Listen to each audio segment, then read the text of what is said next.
For some of you out there, July brought the hottest and driest weather on record. For us, it was cloud after cloud of rain, the wettest July we had in a long time. And often a strong wind made sure you could feel the raindrops thoroughly in your face.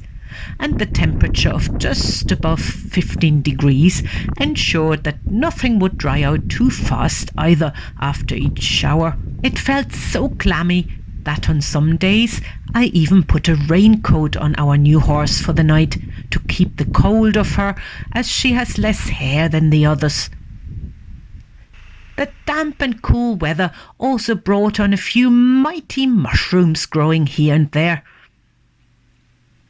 Tim was pleased to get the garlic in between showers, and it is drying nicely in the shed whilst the grapes struggle ripening. The figs look promising this year though.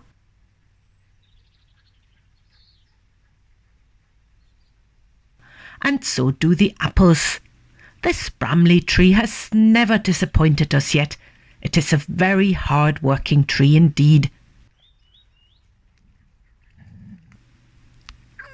The good thing about the high levels of dampness is that we can dare to light the odd fire between showers to enjoy a few marshmallows with the children at our camps. Marshmallow God only knows. Barney. So me. I don't know how the builders managed, but despite all their other work all over the place, they eventually came back for a few jobs here. We had to get drains put in outside the new gate because of a council complaint.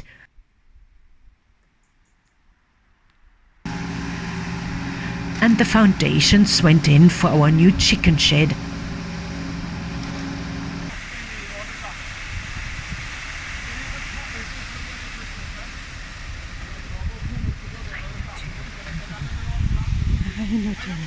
Very exciting, very exciting.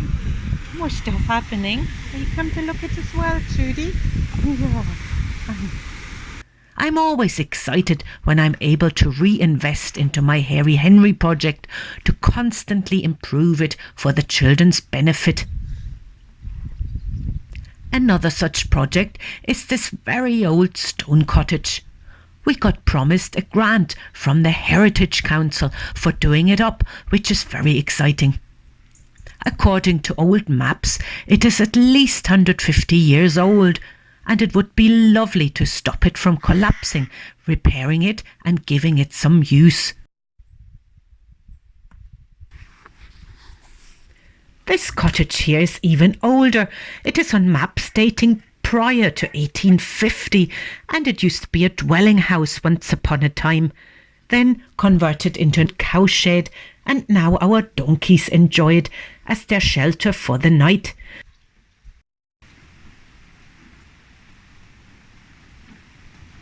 And every summer it also houses families of swallows.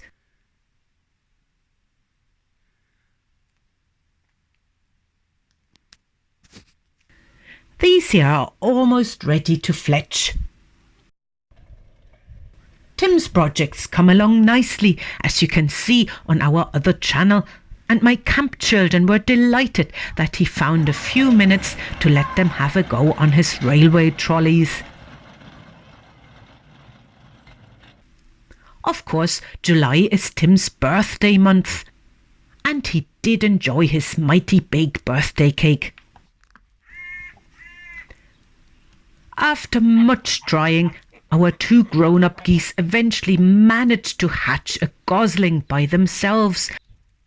The sweetest thing, and they did a wonderful job in looking after it. Mother Goose took it under her wing, and Father Goose defended his family against anything and everything, until disaster struck. We are not sure exactly what happened, but one day the gosling was gone, and his parents called and looked in such a heartbroken way that it made me cry. We had seen a stoat around at some stage, but we will never know for sure, I guess. You guys are good. Buttercup, our hand-reared teenage goose, has contentedly settled in my new yard, following me around everywhere, and he is very sociable with all other creatures here too.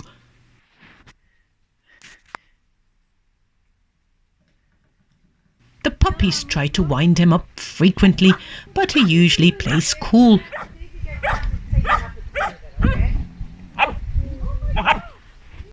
Surprisingly, we still have 2 of Trudy's litter left here.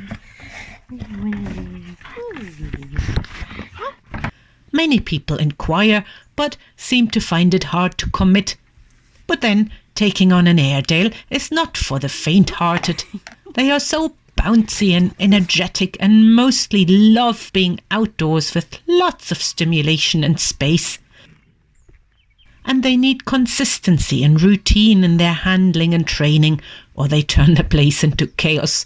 But they are such an adorable breed, affectionate and clever and extremely sociable, and they make such great farm dogs.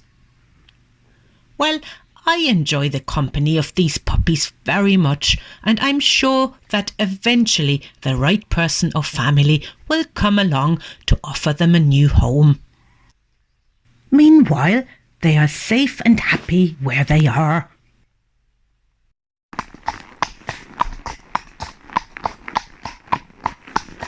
This summer I made sure I would have time to do other things than just run camps and work hard on doing chores, and it is just so enjoyable to fill some of this time taking the new horse Sky out to all the places I love.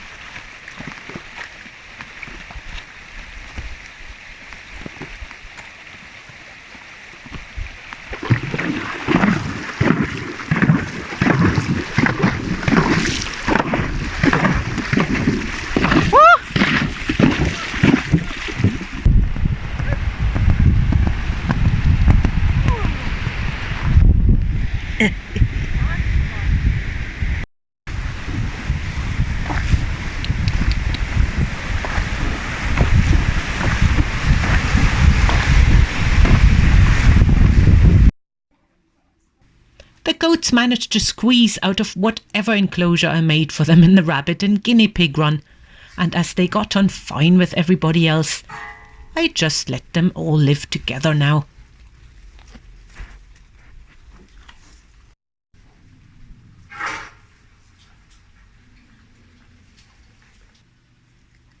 And we have new arrivals too.